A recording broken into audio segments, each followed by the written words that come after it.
Okay, so this is just going to be a short clip here to update you guys on what I've been up to.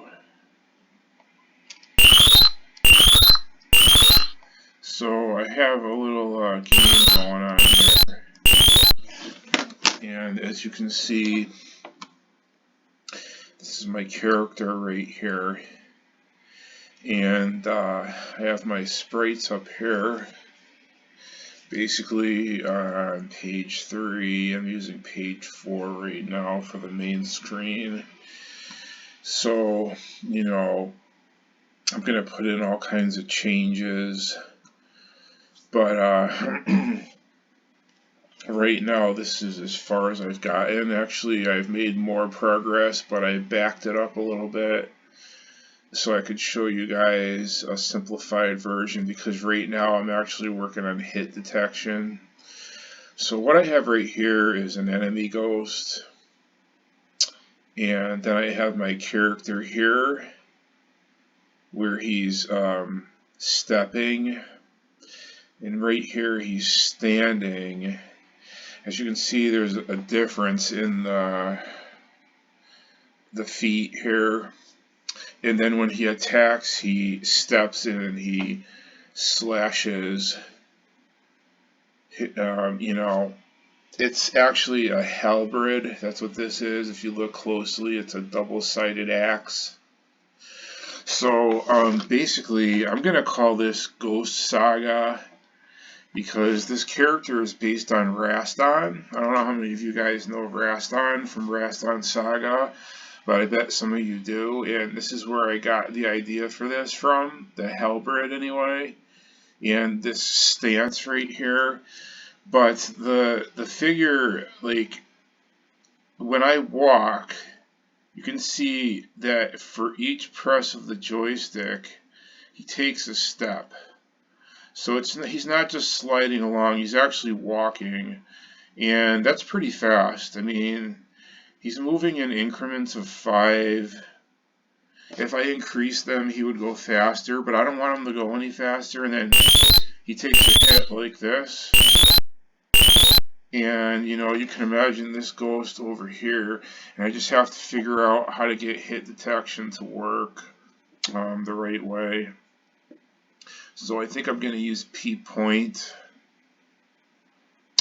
somewhere on the body of the ghost, and I'm not that far yet because I'm working on 2 games right now, and so I started trying to finish Tales of Suburbia and work on this at the same time, but I have to go back and forth, and I have to totally restructure Tales of Suburbia because it's way too slow.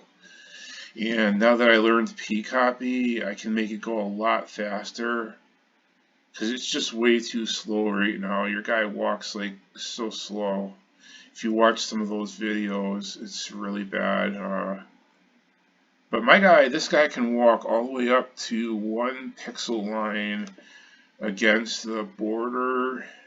He can't go up and down, and then he starts right at 1 pixel line before the border, so it's perfectly lined up. I don't know how I did that, but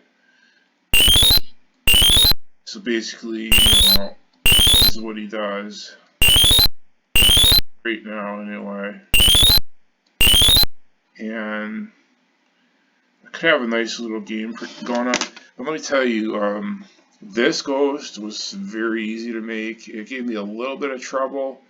This guy was a whole other story. I honestly spent hours. Probably took me 3 hours to come up with this, and I had to change it a bunch of times. But as soon as I came up with this, then I was able to just modify it a little bit down here, and this was really easy. I mean, once you had this done, everything else fell into place. But it's still I had to use a magnifying glass to make sure the pixels were all correct. Because it's so small, these pixels. They're like about the size of a pencil point, like dot on a paper. piece of paper. And but I like the way it came out, and the stance is from Raston. I actually had to look it up because I couldn't remember how they did it. It's a special side stance where he's holding this, and both of his arms are holding it, but he's sort of like ready to swing it. And when Raston swings it, he swings it this way. But I can't do that. It's just way too complicated. So my finger just comes down and goes back up when he swings it. I put that sound in there. It's too long, so I'm gonna have to shorten it. But it sounded good at the time. And this is all it does right now, but you know, I don't know why they didn't include colors in this mode. It's like, I know there's a way to do it to get 2 more colors, but I don't know how. If, I know Curtis explained it, but I don't understand it. You know, you can get red and blue, I think. I think you can get black, white, red, and blue is what he said. But I have my doubts, you know. Can you paint these trees in red? Would that be possible? I need to know, you know, and the other color I think was blue. I don't know. Maybe if you can break it down a little more, I might be able to incorporate that in here. It would be nice to have some colors, but this is all I have right now, and I'm just doing it in black and white. It doesn't bother me that much, but it'd be nice to have some colors. And, I mean, I think this is pretty cool. Like I said, this computer had a lot of potential that wasn't tapped into that well, but now that I'm seeing the Color Computer 3 in a new light, because I think that was a pretty good computer, apparently, you know. It looks like almost like a cross between a Commodore and an Amiga or something, but I don't know how developed it actually got. I really don't know. I never had one, but it looks intriguing, definitely. And for some reason, they discontinued support for that computer, and they really didn't support the 1 or the 2 very well. They were more interested in their and I had a Tandy 1000 SX. That was Radio Shack's main purpose, and you know, that became their main computer line was the Tandy 1000 series, and so on. It was a pretty strong computer. I think it was 8 megahertz. You could use Sound Blaster, but it was slow as heck. It couldn't keep up with most of the software that came later on. You could run it, but it wouldn't work right, so they had issues with that computer as well. I don't know why, they just never were able to. I think they had too many Radio Shack had if you ask me, they had too many I don't know the word. They were going in too many different directions. They were trying to please everybody, and instead of focusing on one computer, you know, they had these pocket computers, and they just had too many things going on. And I mean, I remember going to Radio Shack when I was a kid, and that was one of my favorite places to go. Seriously, you know, I had a lot of different stuff from Radio Shack, and later on, like after the 1990s, it changed a lot. It wasn't the same Radio Shack it was in the 90s and in the 80s. It changed and it wasn't appealing anymore the way it used to be, you know. They used to sell like radio controlled cars over there, and they sold all kinds of stuff. I mean, it was just like a megaplex for electronics stuff. I mean, you know, and but later on they finally, you know, they failed, you know, recently in the past 5 years. I think all their stores went out of business, and I actually bought a pair of headphones from them about when they were having their closeout, right before the last store closed that was next to me. And I still have the pair of headphones, you know. They used to make some really good products, but as far as computers, they just couldn't get it together right.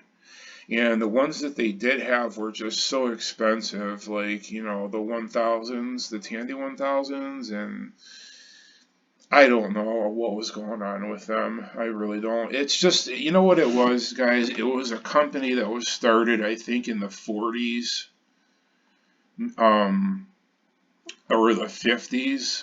I think it might have been the 40s. I don't really know.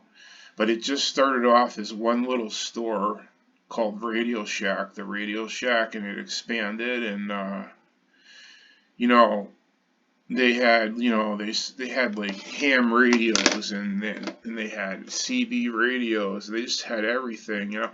But that stuff, it phased out in the 2000s, and just nobody really cared about that stuff anymore. And you know, with the advent of cell phones, and you know, it's like a lot of other places, like even Toys R Us and things like that don't exist anymore. They just come and go. It was like the end of an era.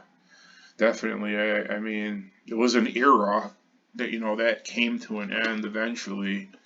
And these days, there's not as many things to do for hobbies, you know, so you really have to get creative, and so that's what I'm doing with this channel. And the one unfortunate thing though is for some reason I can't monetize in the state that I'm in, and so I haven't gotten it paid for any of these videos, and I've made like close to 90 videos, and I should have been getting paid by ads, you know what I mean?